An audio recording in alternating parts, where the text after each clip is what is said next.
Democrat. I'm up at 3,500 feet on Pine Flat Road, where last night the gusts went to 86 miles an hour.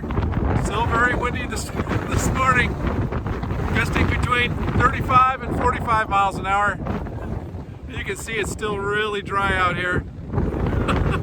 Welcome to California winter.